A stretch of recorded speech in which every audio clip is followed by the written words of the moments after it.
Hola a todos, hoy les hablaré un poquito de la caída de uno de los bancos más importantes de Estados Unidos para el siglo XX, el Banco Riggs. Pero antes de adentrarnos en esta caída, vamos a darles una breve introducción. El Banco Riggs fue la entidad bancaria más antigua de Washington, fundado en 1840 y conocido por ser el Banco de Abraham Lincoln. Este desapareció lamentablemente a mediados del 2000 tras una muy mala gestión de riesgos. Estas deficiencias se evidenciaron tras una investigación del Senado, que resumió las faltas del Banco Riggs en dos principales artistas, las cuentas de Augusto Pinochet y las cuentas de Guinea Ecuatorial. Ahora, para ponernos un poquito más en contexto, vamos a hablar acerca del caso de Pinochet.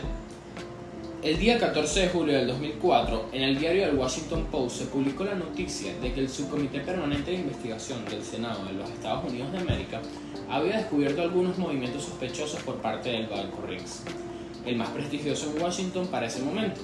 Según esta investigación, que había sido llevada a cabo en uso de las atribuciones fiscalizadoras que se le conceden al Senado, en virtud de la ley patriota para perseguir todos estos financiamientos para el terrorismo internacional, reveló que el exdictador Augusto Pinochet habría mantenido varias cuentas secretas desde el año 1994. En esta investigación preliminar se llegaron a detectar unas 125 cuentas bancarias con una fortuna estimada de nada más y nada menos de 27 millones de dólares. Imagínense ustedes. Muchas de estas fueron abiertas después de que el juez español Baltasar Garzón ordenara la congelación de los fondos de Pinochet. Entre el año 94 y el 2002, Riggs además abrió por lo menos 6 cuentas y emitió varios certificados de depósito a nombre de Pinochet. Los depósitos agregados en estas cuentas oscilaban entre los 4 millones de dólares y los 8 millones de dólares. Una de estas cuentas abiertas por Pinochet a su nombre y el de su esposa fue la cuenta 76750-393. Esta cuenta personal de mercado de dinero, abierta en Riggs en Estados Unidos en diciembre del 94, fue cerrada aproximadamente el 25 de marzo del 99. En 5 años el balance fluctuó entre 50.000 y 1.2 millones de dólares. Esta cuenta fue cerrada luego de que un periódico mexicano obtuvo un balance mensual de ella.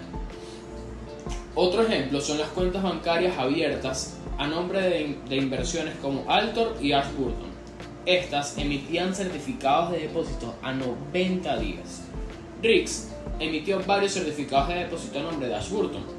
Cada uno tenía fondos de $1 millón y que se les permitía madurar, y los fondos volvían a ser usados en nuevos certificados de $1 millón. El primer certificado fue emitido en el 97 y el último en el año 98, cuando estos reiteradamente fueron renovados. En octubre del 2001, unos $500.000 fueron retirados del entonces existente certificado y fueron acreditados a la cuenta de mercado de dinero de Ashburton. Esta tenía como número la 76715547. Este certificado además maduró en agosto del 2002 y su remanente fue de $493.000, más intereses que fueron pagados a la cuenta de Ashburton cerrada un poco después. Conociendo el caso de Pinochet, hablemos ahora del de Guinea Ecuatorial, que entre el 95 y el 2004, el Banco Riggs administró más de 60 cuentas para este gobierno, así como para sus oficiales y sus respectivos familiares, con una gestión bastante parecida a la de Pinochet, de verdad. Este banco prestó muy poca atención a sus obligaciones para mitigar los riesgos del lavado de los activos. La supervisión de las cuentas del país era tan laxa que llegó a permitir la transferencia de más de $1 millón de la cuenta de petróleo de Guinea Ecuatorial en Riggs a otro banco. En un informe del Senado estadounidense reveló que existían depósitos monetarios por un valor de $700 millones, de lo que se le acusó bastante a este banco por el manejo y la administración de estos depósitos y créditos por este valor, procedentes de ingresos del petróleo que el banco había ayudado a desviar de Teodoro Obiang, que desde el año 79 hasta hoy en día es presidente de Guinea Ecuatorial. Además, este banco hizo la vista gorda ante todas las pruebas indicativas de que estaba manejando los fondos procedentes de actos de corrupción en el extranjero y permitió que se llevasen a cabo numerosas transacciones sospechosas sin avisar a ningún tipo de autoridad. Una vez puestos en contexto, es muy fácil detectar que tras estos escándalos de Pinochet y con Guinea Ecuatorial, el subcomité de la investigación del Senado tuvo que llegar a la conclusión de que estas cuentas no era que habían sido tratadas de manera excepcional, sino que eran el resultado de un programa de prevención del lavado de dinero con una historia de deficiencias tan graves y tan deficientes, que entre estas fallas se encontraban cosas como la incapacidad de identificar todas las cuentas asociadas con los clientes, la ausencia de un sistema para detectar cuentas de alto riesgo, la información inadecuada de los clientes, algo tan básico como la falta de una política definida para manejar las cuentas con las políticas extranjeras, la falta de monitoreo para las transferencias bancarias, el mal sistema de reporte, las auditorías internas incompletas y hasta fuera de las fechas. Algo tan que es fundamental como el entrenamiento inadecuado para esta prevención de los lavados de activos. Todas estas deficiencias se habían encontrado repetidas veces en examinaciones regulatorias, pero este banco solo postergaba todos los esfuerzos para reparar su situación. Habiendo visto y sabiendo todas estas fallas por parte del Banco Rix, es fácil identificar que esto es un ejemplo de la gran importancia que tienen las matemáticas financieras para la gestión de riesgos en el mundo de las finanzas. En particular, la gestión de riesgos se refiere al proceso de identificar, evaluar y controlar todos esos riesgos a los que no solo un banco se enfrenta, sino una organización como tal. En el caso de este banco, la gestión de riesgos fue claramente insuficiente. Este banco no implementó las medidas adecuadas para evitar el lavado de dinero. Si el banco hubiese utilizado las herramientas matemáticas financieras adecuadas para evaluar su exposición, este podría haber identificado y controlado estos riesgos antes de que se convirtiera en un problema, que al final es la meta de la gestión de riesgos. Estas herramientas son claves en la gestión de los riesgos financieros. Una de estas herramientas podría ser la probabilidad, que se utiliza para evaluar la probabilidad de que un evento ocurra y para cuantificar este riesgo asociado con ese evento.